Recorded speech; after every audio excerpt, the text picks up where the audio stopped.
Welcome, Guardians, to another episode of the DTR Podcast. I am your host, Jay, the content manager here at DTR. And joining me this week is J Rambo 9119. What's up, J Ram? How are you? Sorry about that, I was stretching. No, you're fine. I think I came in too loud, right? No, you came in fine. Oh, I did. You came in like you normally would. I did. Sorry about that. All right, so it is just going to be the two of us. This week, Professor Bromer and Sally cannot join us because he currently has the flu. So, it seems like everybody has the flu nowadays. Yeah, I'm actually just recovering from the flu. It was nasty, man. It's disgusting. It's definitely spreading around like wildfire. So Professor Bromer will be on our show on February 2nd. We did reschedule him for that day, so he will be on that Friday. And then Very next cool. week we're going to have Houndush, which I'm really excited for. I can't wait to speak with him. He's a great YouTuber. All right, so we have a few topics to go through over the course of this show. But as always, guys, before we dive into that, I do have a few announcements to make. So you guys can find the DTR Podcast on Apple Podcasts, Podbean, and the Google Play Store at Destiny Tracker Podcast. The show is recorded on Fridays at 7:45 p.m. Eastern on twitch.tv/DestinyTrack. You can support the show by subscribing on Apple Podcasts and leaving a review. You can also follow us on Podbean. You can use our promo code DTR for 10% off your GamerSubs GG order. All right, J-Ram, so as always, the first segment of this show will be, what is the most fun you've had in video games this week? Playing a Division. Nice. I actually knew you were going to say that. So tell me, what are you doing in that game? It's really, really good. I had it for PlayStation a long time ago, and I don't know where the disc went. No idea. I lost it, but I don't know. I just didn't like it, and maybe it was because I was comparing it too much to D1. Yeah. So I noticed that over the winter break, Steam had a sale. I had a gift card, so I just bought it again. I heard a lot of good things about this 1.8 update and everything. So I just started playing it again. And when I think about how different it is from Destiny, there are a lot of definite differences. It's not space magic, stuff like that. Yeah. But there are a lot of similarities, and there are a lot of things that the Division does so much better. Not criticizing or not trying to talk bad on D2 or D1, but when it comes to a fleshed out mod system, Division has it. When it comes to story development, Division has it. When it comes to the grind and how to progress, Division has it. It's so much. You know what it is? It's buttoned up. Yeah. And I think it's buttoned up because Ubisoft didn't get rid of it. They kept pushing forward, even though a lot of people said, the game's dead, blah, blah, blah, blah, blah. They just kept pushing forward. It took them about a year and a half, or in other words, to this 1.8 update to really just solidify everything. And as I said previously, just to button it up more. And it's just really, really fun now. I've been playing it for 3-4 weeks now, consistently every day for about 2 hours, I would say, 2-3 hours, because I was on break. This week was my first week back to teaching. But that being said, you ready? Yeah. I'm still not at level 30, which is their max rank. There's still things for me to do. There, the side missions all tie back to the main story in some way. Some of them are a little repetitive as far as supplying water to the city. But if you think about that in the grand scheme of things, and if you're not familiar with the story of the Division, basically it's a virus outbreak that just wipes New York out. And these gangs or little factions come in, and they're starting to take over parts of the city, and it's your job to take the city back. So what's one way to get rid of people is to cut off basic supplies, such as food and water and medicine. So, even though I had to do the water, turn the water back on, like 5 or 6 times, I'm in different parts of the city, which it completely makes sense that I have to do something like that. Mm-hmm. So, like I said, even though it is repetitive and it feels repetitive, there's a reason for it. It's not, let's just go shoot these enemy caches so I can get 3 faction rally tokens. Mm-hmm.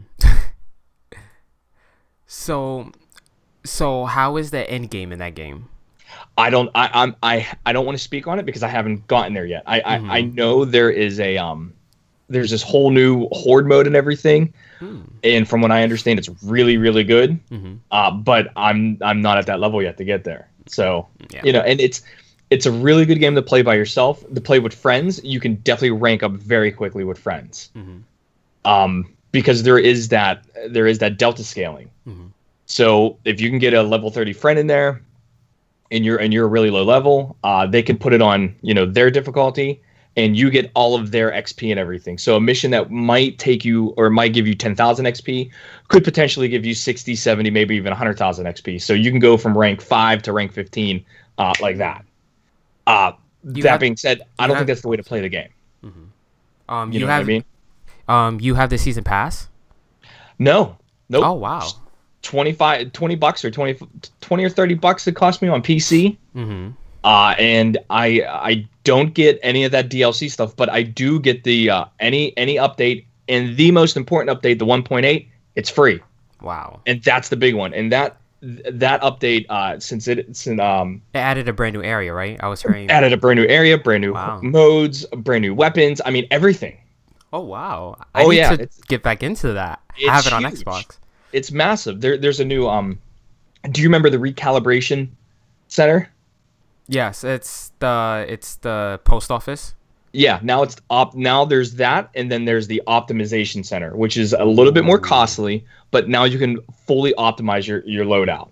Wow. So it makes that max and min game easier. It makes it more attainable, but you still got to have the right equipment to get there. Wow. So it's just really, really, really well done. And that's something I've been looking for, like something to scratch my RPG, like something for me to grind, because right now in D2, like we're not really grinding for anything. Yeah. So I need to get into the Division. I haven't installed on my console and everything. Excuse me. Honestly, Jay, I think the Division will scratch that PvE itch. Yeah, and I think PUBG will scratch your PvP itch. Oh yeah.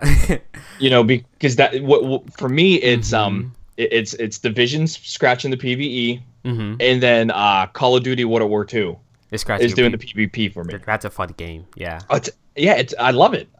Some people hate it. That's fine. That'll do. I love it. There are definitely some things I wish that would change, like spawn spots and stuff like that. That can get frustrating at times, but there's more good than bad, so I can overlook the bad. If that makes sense. Of course it makes sense. Have you been inside the Dark Zone yet? Yeah, I've been inside the Dark Zone. Got Solo? my butt handed to me. Oh yeah, got my butt handed to me multiple times. I don't like that. So what I have to do is just make sure that I'm high level enough to go ahead and fight things. Or people.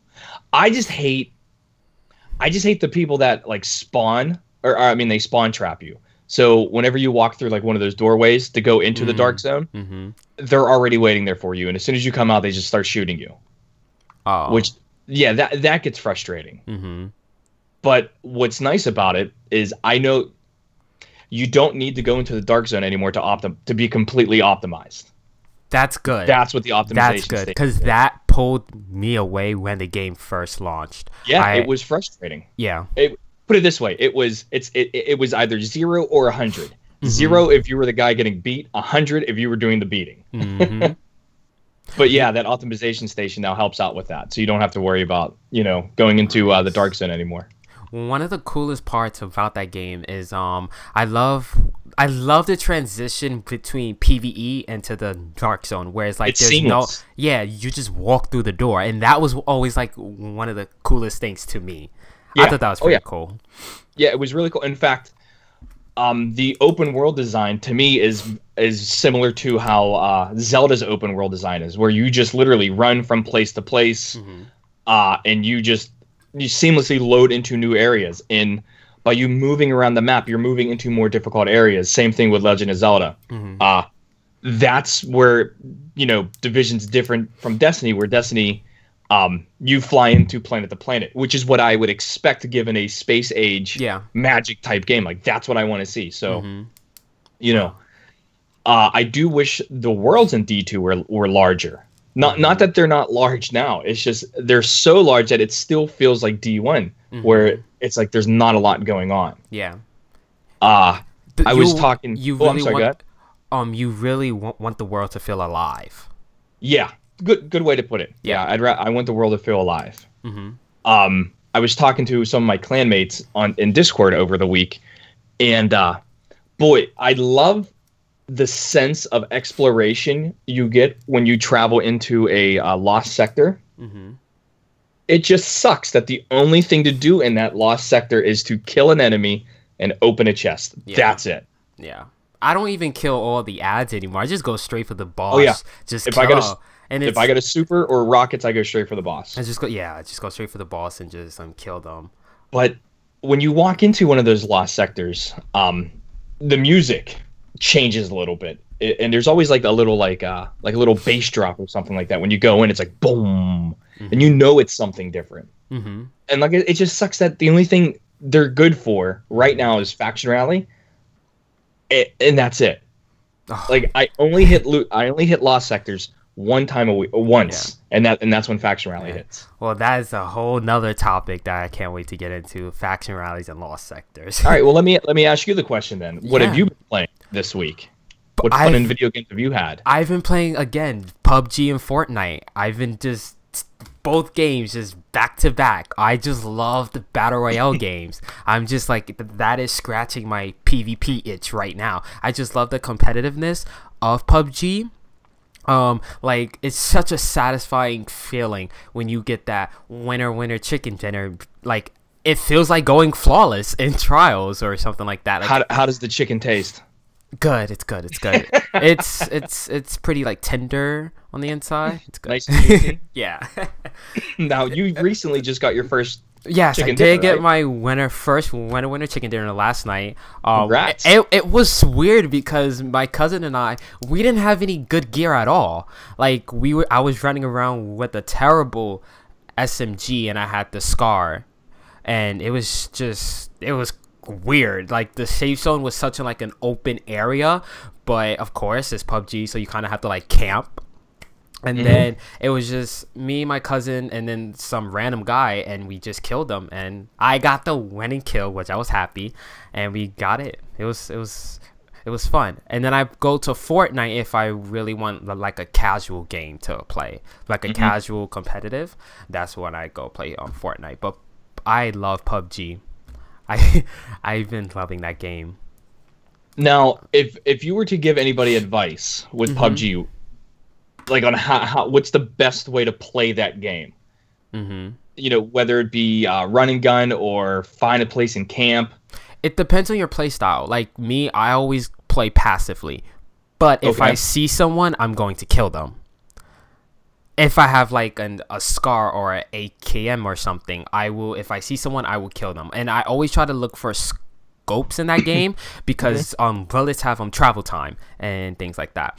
So if someone is far and you have like a 2x scope, it's going to be hard to kill them. So you would want like a 4x or 8x or something, so you can kill them. But I try to play the game passively. But again, if I see someone, I will kill them. I will go for the kill.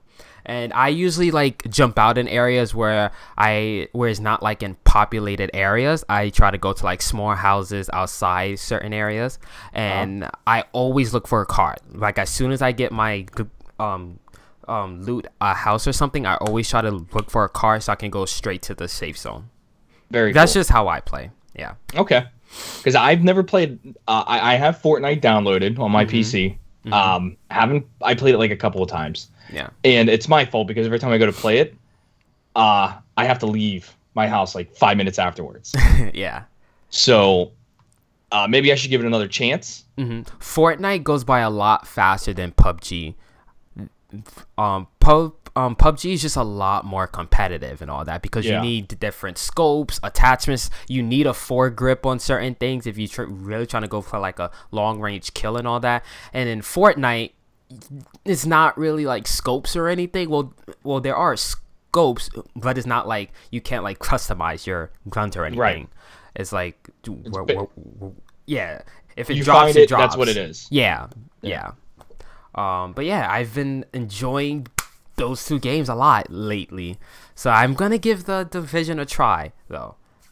Yeah, I think you should. Yeah, I haven't played that in a while, so I think I'm gonna go play that. Ooh, sorry, I'm still recovering from that flu. All right, so let's move on. So let's talk about that. The CEO of Activision has not quit, but he will be stepping down from his role. He has been the CEO for about 8 years now. If you don't know, the CEO is Eric Hushberg. And he will be stepping down in March to give the company time to look for a brand new CEO.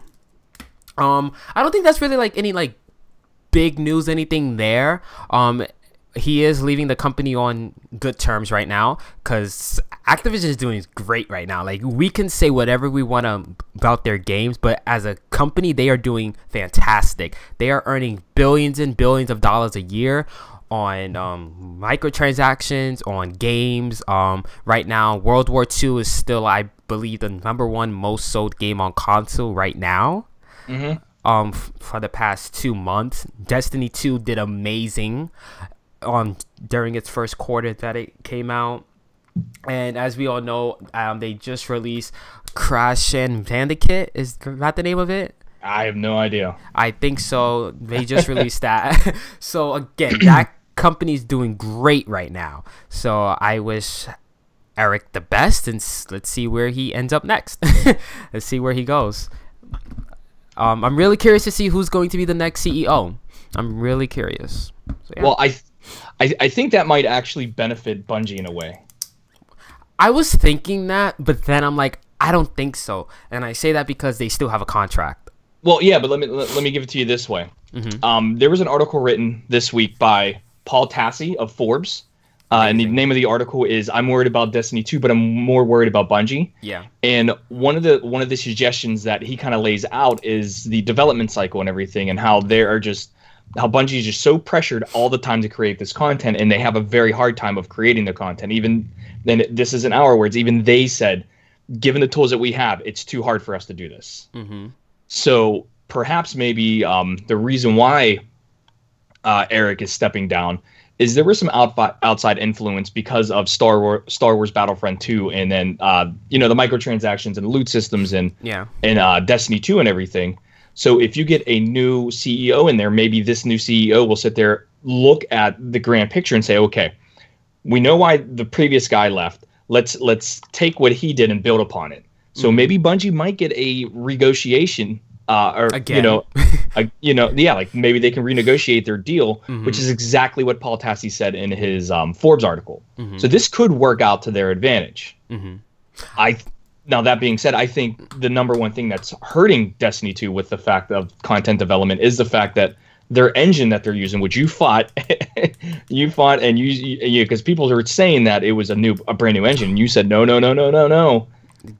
It's not a brand new engine. No, yeah. it's an improved version of it, but it's a heavily modified. Yeah, Halo that's a great way. Exactly, that's all it is, guys. It's just an improved version of the D1 engine. Like, I don't know how many times I have to prove that to people. So hopefully, they can renegotiate their deal, and they can take a page out of, once again, I'm going to refer to another company, Ubisoft, with Assassin's Creed, because Assassin's Creed Origins was pushed back. Yeah. Like, that used to be an annual release, and they said, no, we are taking this thing, we're going to push it back, we're going to really take a hard look at this and get back to what Assassin's Creed is. Now, I haven't played Origins, but it's fun. From the overall public's perception of it, it's a really, really good game. Yeah. In fact, some say it's the best. It's the best Origin, or it's the best Assassin's Creed game. To date, which is great, but they had to push it back. They had to give more development time. Hopefully that happens with Bungie in a renegotiated deal where they can bring in or build a new engine, push back D3, just kind of suck up the punches in the faces that they're getting for D2. Because right now what they really need is they need hope. They need to sell hope. Yeah. Because they're not selling D3 at all. They need to sell hope. Well, and even go ahead. I'm sorry. Even like COD, like they had to push back COD to 3 years now. So there's 3 studios working on COD, so the game can be fun and appealing to players. That's a great move. But again, just back to Bungie, they have 3 studios working on Destiny, man. 3. And content is still hard for them to make. Like, we're sitting in the same spot. Well, maybe worse, kind of, than we were back in year 1. Yeah.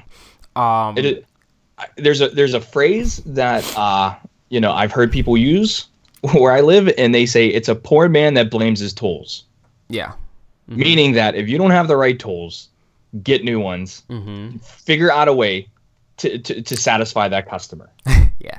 Like, we can blame Activision, saying it's that they need to like renegotiate the deal and all that, but it all goes back to Bungie because they have so much creative freedom, and they help craft the contract that they currently have with Activision. So I know it just goes back to their management. Well, I remember when Eververse came out, and we made, it wasn't just DTR, it was a lot of other people making this big stink about microtransactions and how EA is ruining the game.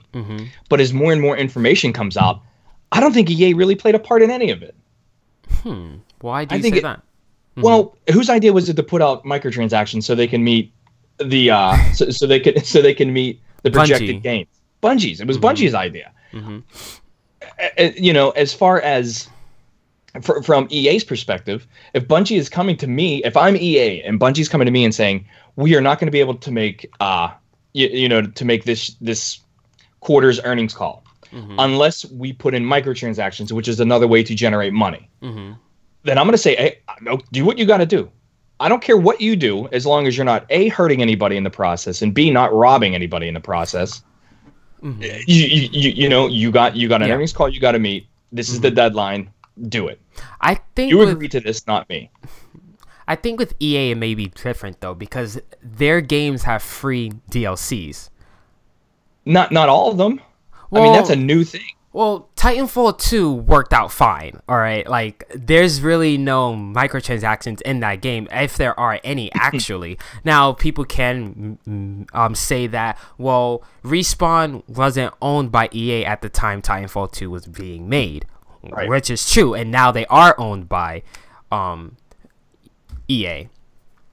I don't think it was DICE. Did I say EA and not Activision?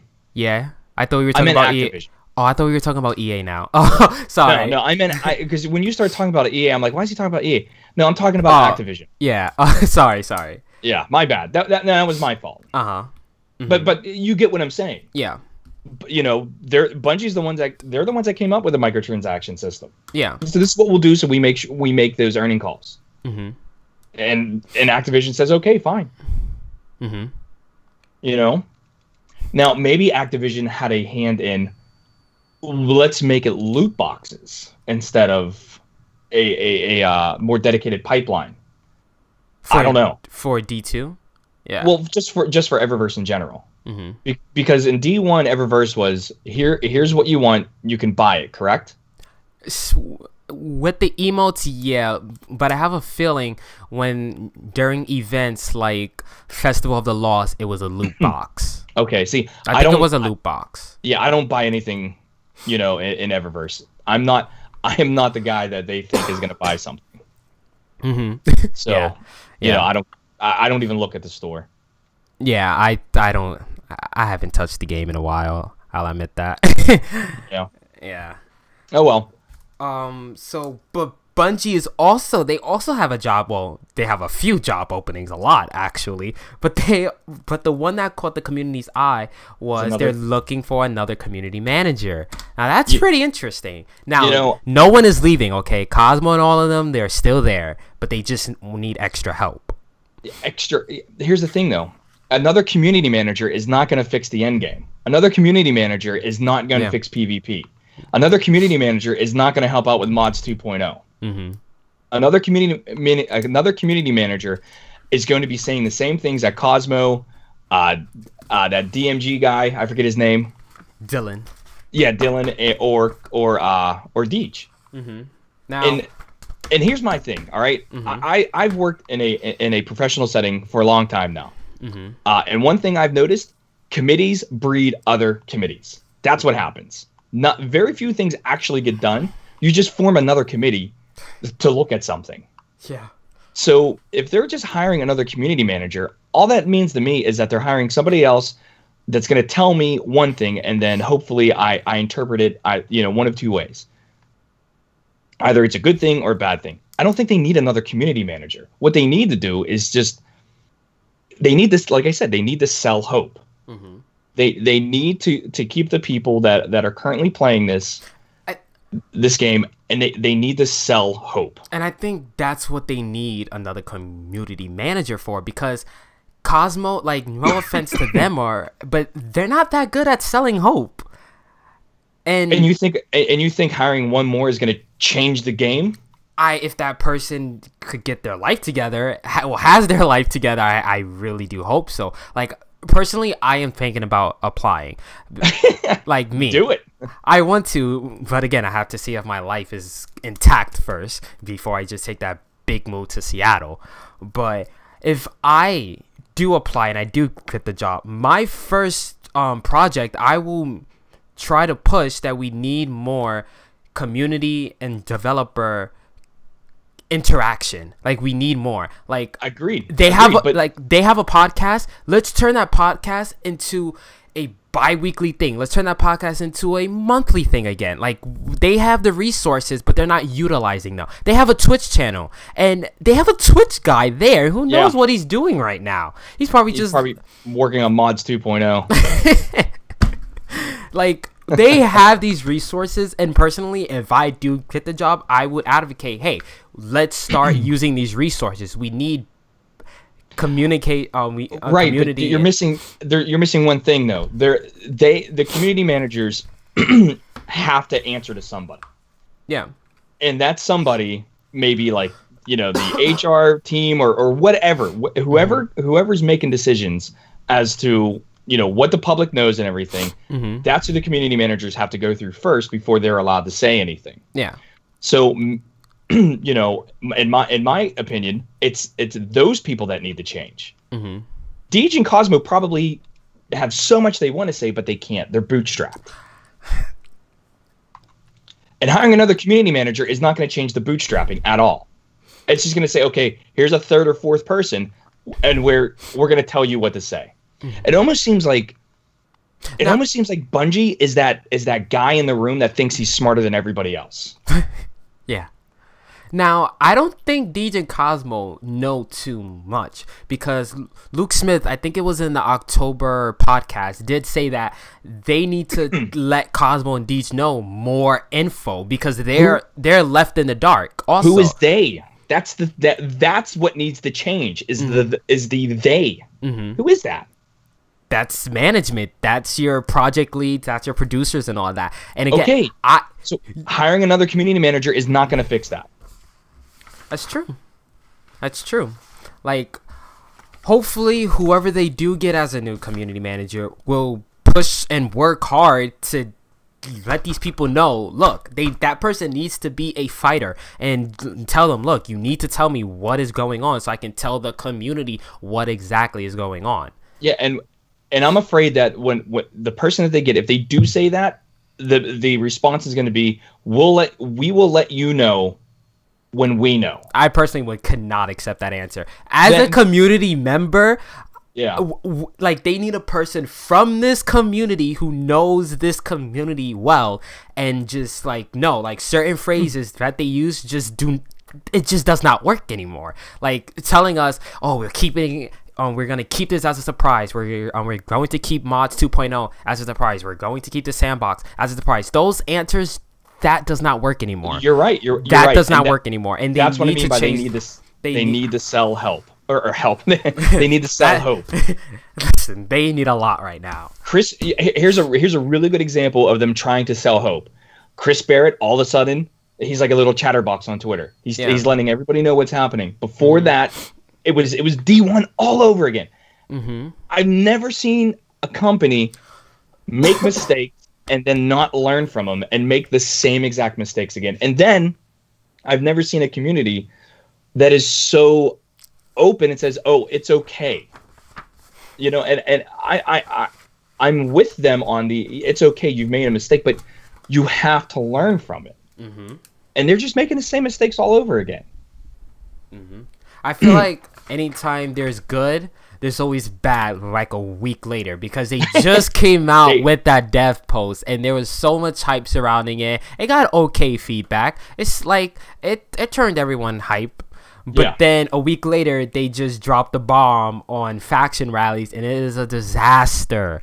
Like, how can they forget to, like, again, that's why they need another community manager, because how can you forget to tell the community that? How can you just let something like that slip? How can you let something like locking behind live events behind a paywall slip? They need someone who is going to catch these things and... just give me that job, Bungie. I don't even need to be at the studio. Just give it to me. It's really weird how the faction rallies work this time around. As far as like, you know, you only get one gun, but then that gun in the next faction rally is going to be put in a loophole, and then you open up another gun. Yeah. So let's talk about that. What's going on with faction rallies, J-Ram? Because I think you explained it best to me. Well, what's basically, it's the token system again.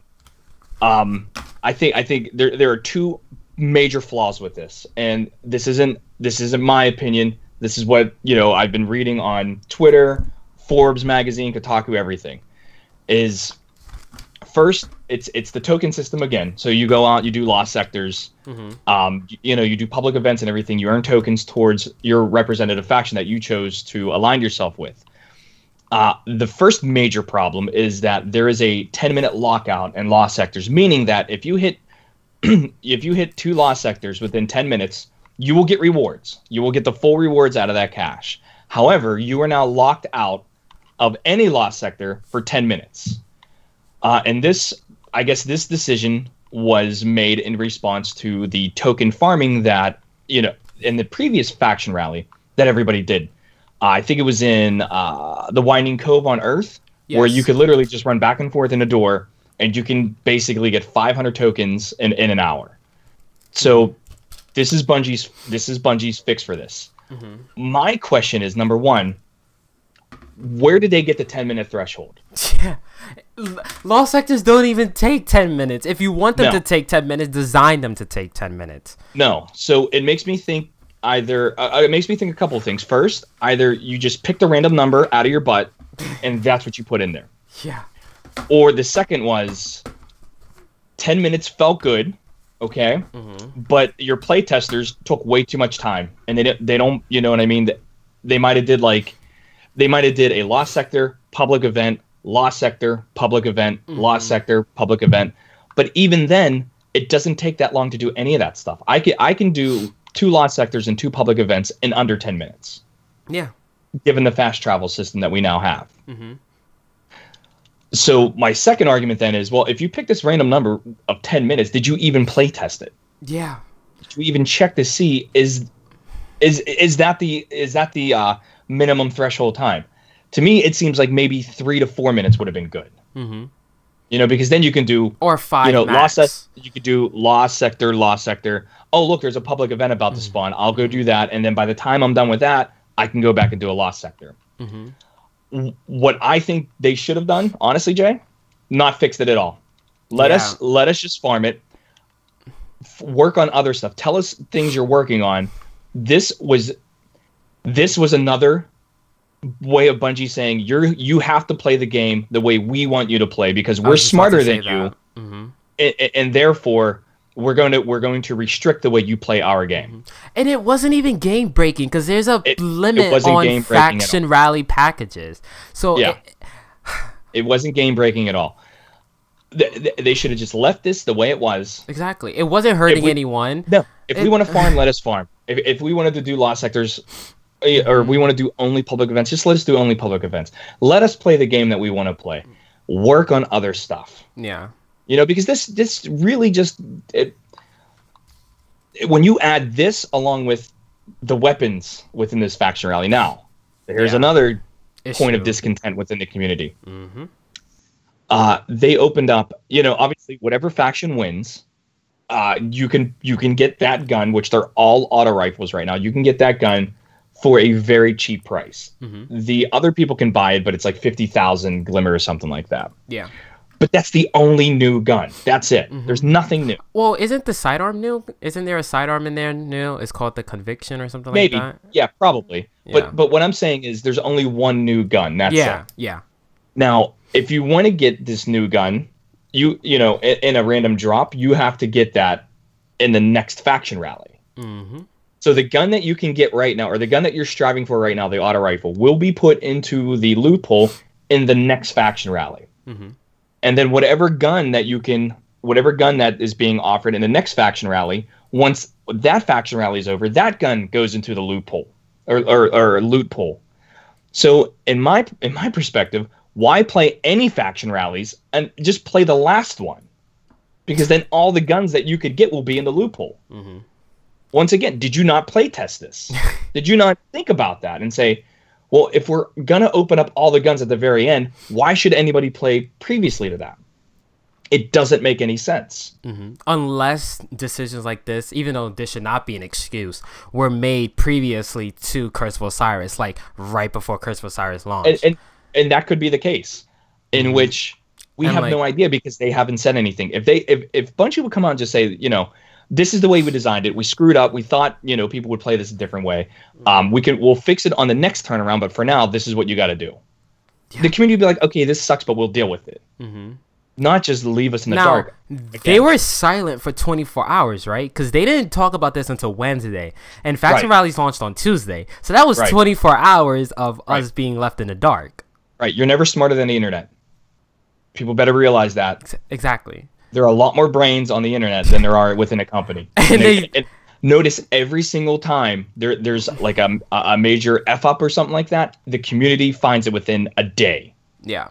Within a day. And they have the nerve to change the weekly reset time to the middle of the day here in the U.S. So, of course, people are going to realize this. It's the middle of the day.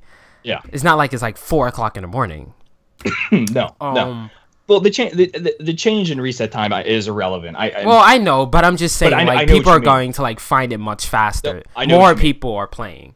Yep, the community, every single just bad decision we found within a day. Yeah, and it's like, what, stop thinking. I don't know. Like I said, it just seems. I know people in my personal life where they think they're smarter than everybody else. Oh, I hate those people. And it's just, and they don't listen. They don't, they don't listen to reason. Yeah. They don't explain anything because they feel as though they're right all the time. And you just can't argue with people like that. You can't have a conversation. Mm-mm. And sometimes that's the way Bungie comes off. Mm-hmm. Where we, like the 10-minute thing, we're smarter than you, so this is the number. And it's like, wait a minute, that's not, 10 minutes is a horrible wait time. Yeah. Like, they are pushing people away from the game because they are not making it fun. Where if you remember, the big selling point was we're making the fun easier for you to find. Mm-hmm. No, you're making it more difficult. Yeah. You're putting stopgaps on me. Yeah. I don't know. It's like nothing can kill this game other than Bungie. No game can kill Destiny. That's because there is no other game like this game. Yeah. And that's both frustrating and it's honestly it's relieving because here's what's gonna happen. Mm-hmm. You're gonna have a game come along that's not gonna be as nice looking or polished as Destiny is, but they're gonna take every lesson that they learn that they've learned from Bungie and implement that into their game. Their game may be an inferior game as far as lore and all that stuff, but it's going to be a more enjoyable experience, and that game's going to win. Yeah.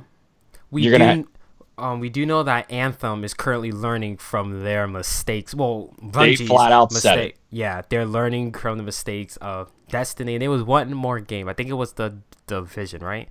I think that was the other game. Division and Destiny. Yeah. I'm really curious to see how that game is going to play out. Yeah, me too. Yeah. And I'm not saying it's going to be a Destiny killer or anything like that, because we have no idea what the game is. Yeah.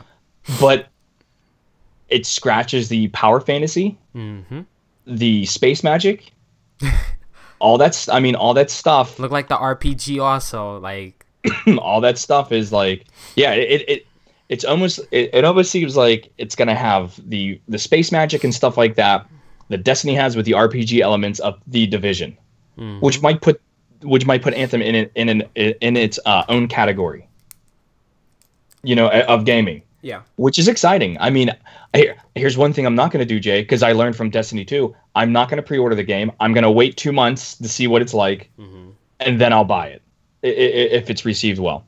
Bungie, they ruined me as far as believing in a company before the product is there. That's just the truth. I respect that. I respect that. Yeah. Will I play Rasputin? Yes, because I already bought it, and I want to see this game be number. Like no one wants to see it fail. No one wants to see it fail. No one. I want it to be number one. Yeah.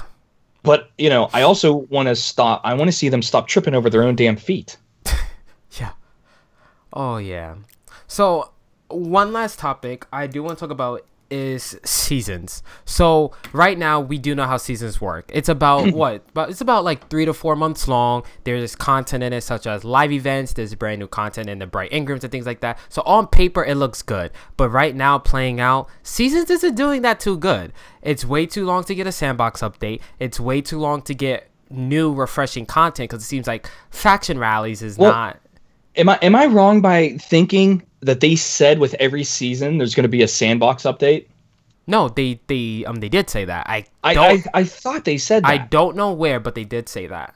Every new season will have a new sandbox update, which is about every 3 months. Like each season is supposed to change the game. There's supposed to be brand new things in Eververse, brand new items and all that, and all the previous items are supposed to like go in different engram or something like that. There's supposed to be brand new faction rally armor and gear. Well, ornaments, it seems like, and then new guns and things like that, and brand new content to play. So on paper, again, that looks great on paper, but in reality playing out, it's not that good. And it seems like it's a lot of things that Bungie has where it looks good on paper. Not that good. It's not that good because they didn't even deliver on it yet. Yeah, we're in season 2 and we still haven't had a sandbox update. We won't get one until season 3. Yeah, which instead of working on the damn 10-minute timer, maybe they could have changed something in the sandbox. Yeah, so let's talk about that. Like, how can they change seasons to make it good in game? Because right now it's just not playing out too well. Should they just scrap it? Should they just scrap it and just, because they're really focused on seasons, and that's supposed to be like the big game changer with D2. With seasons comes the idea of game updating, right? Yes. And they've already excuse me, within the first excuse me. Within the first 5 months of this game and 3 years within D1, they've demonstrated that they cannot update this game on a consistent basis quickly. So as far as this whole season thing, can it be fixed? I don't think so. Because they can't keep up with the demand, and it's because of the tools that they have. They need to get better tools. Hopefully that comes along with D3, or maybe there's this drastic thing that they're working on for the fall update, whatever you want to call that, where it changes something, and they're not talking about that because that's their ace in the hole. Yeah, you know what I mean. I don't know. It's so far they haven't delivered on the idea of seasons. I haven't noticed a change at all. Yeah, nothing's changed. I feel like these the only thing that's changed in seasons, honestly, Jay, is the Eververse. Eververse. That's it. Yeah, that's it. You can't sit there and say, well, they have a new loophole for guns and stuff. No, that was Curse of Osiris DLC. They just dropped on the same day. But most of the Curse of Osiris things are inside Eververse, which is a fact. Yeah. Most of those items are in Eververse. Thinking I lost my train of thought. It just seems like these live events that's supposed to happen in each season, it's like every time there's a new live event approaching, there's always an issue with it. We've had an issue with the past 2 Iron Banners. We're having issues with faction rallies. Yeah. And now the Dawning had a huge issue, and now we're approaching Crimson Days, and let's see if they actually learned from their past mistakes. Well, honestly, Jay, I don't even think it's an issue of them learning from their past mistakes. I think they know what the mistakes are. They just can't develop with the tools they have. Therefore, there's always going to be mistakes. I mean, think about that. Mm-hmm. But it just felt like the Taken King was just so perfect. Like back then, during those days. That's because they had more time to work on it. Yeah. You know what I mean? Mm-hmm. I mean, they had 16 months to create another Destiny game. Yeah. This is what we got. I'm really curious to see if this next DLC is supposed to launch in March, what is going to hold us over between March and the fall? And that's what a lot of content creators are really questioning right now. What is going to hold us over? I don't know. These live events are not going to hold us over. If the next DLC is criticized and people look at it in terms of it's the same thing as the Curse of Osiris DLC, it's going to be a very, very bare summer for them. Mm-hmm. There's not going to be a lot of people playing at all, if any. Like the next DLC, they have to deliver something. Mm-hmm. You know, it has to be big. Mm-hmm. Well, spring of 2018 has a lot of promises that are supposed to be coming, such as Crucible Ring, Mayhem is supposed to be coming back. But Jay, you're missing the point. It's window shopping. Yeah. You know, putting a rank system in here is not gonna change your experience in PvP. That's true. You still have the 2 primary system, which a lot of people don't like in PvP. Mm-hmm. You still have the very long time to kill, which a lot of people don't like in PvP. You still have 4v4, which is apparently changing to 6v6, but we don't know how that's going to look or how that's going to play out yet. Yeah. But that's still not going to change PvP. Mm-hmm.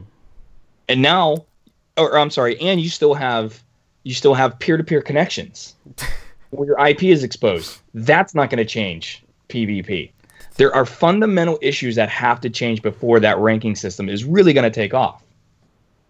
It is not going to do what people want it to do. You're right. It's going to be fun for the first 2 weeks. Mm-hmm. And then once everybody, sniffs it out and they figure out what it is, it's the same old PvP all over again. And you're right. You are definitely right about that. Oh man. Just like private matches, another one. That's not gonna fix PvP. Yeah. They should just bring back Trials in D1 and bring back Iron Banner and just let us go have fun. They can't. I know they can't. I'm with you, but they can't. I know. They're bootstrapped by the tools that they have. This is the game they created. This is what they have to work with. Now, do I have faith that they can fix it? Yes. Mm-hmm. Because look at what happened with Destiny 1 over its lifespan. Yeah. Look at the Division. It was fixed after a year and a half. Yeah. Look at Assassin's Creed. It got better. Everything got better with time, because when you give the developers more time to work with something, they can iron out all the little kinks and figure out all the minute details and everything. But how long will it take? Like, how deeper is this hole going to get before we start going back up to the top? I don't know. That's the question. Because it seems like every week the hole is getting deeper and getting deeper. Like, was it Datto that tweeted? He wishes for 1 week there wouldn't be a bad article about Destiny. I don't mean bad as in like it's saying that it's just a horrible game that nobody should play. It's a critical article where it's like, here's Bungie another messed flaw up in again. the game. Yeah, Bungie messed up again. Well, let's see how next week plays out. Next week we are expecting a brand new update on January 30th, and we're going to get Masterwork armor and raid perks are back. Is that next week? Yep, that is January. Is that next week? No, that's not next week. 2 weeks. That's 2 weeks from now. Yeah. Man, I am like a week away. Don't scare me like that. I know. I'm sorry. It is not next week. That is the week after the next. Sorry about that. We're getting Masterwork Armor and raid perks. I'm really curious to see how that's going to turn out. It has to be good. The perks better be fun. They better make you feel powerful and everything. Because if it doesn't, people are just gonna go, okay, well, I'm just gonna wait till September then. Yeah. And I saw a great Reddit post saying, well, the Traveler is awake and we still don't feel powerful yet. We don't even know who the Traveler is. Where did the Traveler come from? Yeah. Okay. Why is he here? What's he doing? Yeah. We're 4 years into the game and we still have no idea. Yep. It's and if you were other than our Guardian, who is the main? What character is the main focus of this Destiny story? Other than our Guardian? Other than our Guardian, the Traveler, and we don't know anything about him. Yeah. we know he ushered in a golden age. Yeah. We know life expectancy of humans changed from, it went like threefold. Mm-hmm. But why did he come here? Why did he stop on Mars and start terraforming it? Why did he end up, here? One of the mysteries we may never find out. Yeah. At this rate. Oh, man. Oh, thank you, J-Ram, for joining me this week. Yeah. It was a great short show. Yeah. I just, like I said, nobody that plays Destiny wants to see it fail. I don't want to see it fail. No, of course not. Yeah, and I have faith in the people that work there that they can make this game great again, which is, it's easier said than done. Mm-hmm. But yeah, I mean, I would, if I could talk to some Bungie employees, the first thing I would, about, like, let's say specifically Faction Rally, first thing I would ask them is, why did you choose 10 minutes? Mm-hmm. What was the thought process on that? Yeah. And because it's not that I don't like it. Number one, yeah, let's be honest, I don't like it. But you're forcing me to play this game a certain way, which the whole idea behind this game was you could do anything you want. Yet you're restricting me again. Yep. Like, why are there so many restrictions? It's gonna be a long 9 months until the fall of 2018. Yeah. Yeah. It's gonna be a long 9 months. Or next year. Yeah. Or next year. All right. So where can we find you on social media, man? It's just J_Rambo 9119 on Twitter. That's it. We're gonna send the people towards you so you can be salty at them. It seems like it.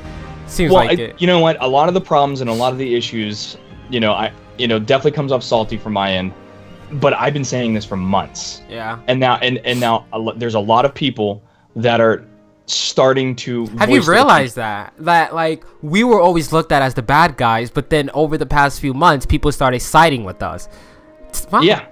Well, I mean, we're in an interesting position where, and this is just my personal opinion, but we don't have these massive YouTube channels or Twitch streams that require us. Our income doesn't come from this game. Yeah. So I don't have to be as cautious with what I say. Mm-hmm. It's just it's just personal opinion. That's all it is. It's just personal opinion. Right, because excuse me. Mm-hmm. Because the last thing that I would want is if I'm feeding my family based off of Twitch streaming and stuff like that, or a YouTube channel that focuses on this game, and all of a sudden I start talking bad about this game, I would be in fear of people not coming to my channel anymore because of that. Mm-hmm. So of course I'm going to be very careful with what I say. Well, even with some content creators, like, they could talk good about the game and they just get so much hate in chat. Oh yeah, and that's another thing too. Yeah. So right. So they don't say anything. Yeah. Which is probably the smarter. For a sanity, for their own sanity. That's probably the smarter choice to make. Yeah. But they're just this past week, man.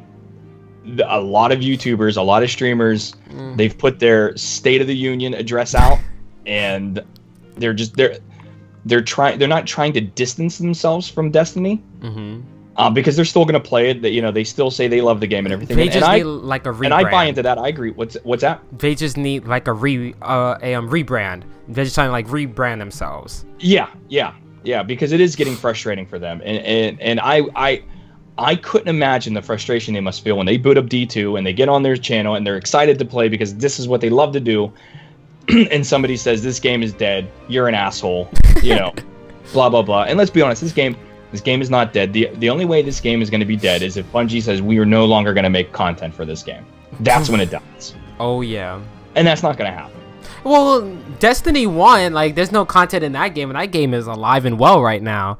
Dude, it's fun. I played it all night last night. Oh, same. I was playing it also. I was in private matches. I was on my PlayStation. I was on Xbox. And you know, and there are a lot of little things in that game that makes it so much fun. I know we're ending the show, but real quick, I just wanted to say this. Excuse me. Player choice. You got player choice now, and what I mean by that is you can pick any strike you want to play whenever you want to do it. You could pick the level of difficulty whenever you want to do it. You could play any mission you want whenever you want to do it. You also have the option to pop heavy ammo synth or primary synth. You play the game you want. You play how you want to play it. Yep. Now this game doesn't allow me to do that. If I'm in the raid and I have one rocket left and there's a mob of enemies in front of me, but I know I have to take down a bather, I cannot use that rocket to kill all those enemies because I got to make sure I have the rocket for the bather. Yeah. So even now the small things like that. It's the little things like that that make the difference. Oh yeah. You know. We need a D1 remastered.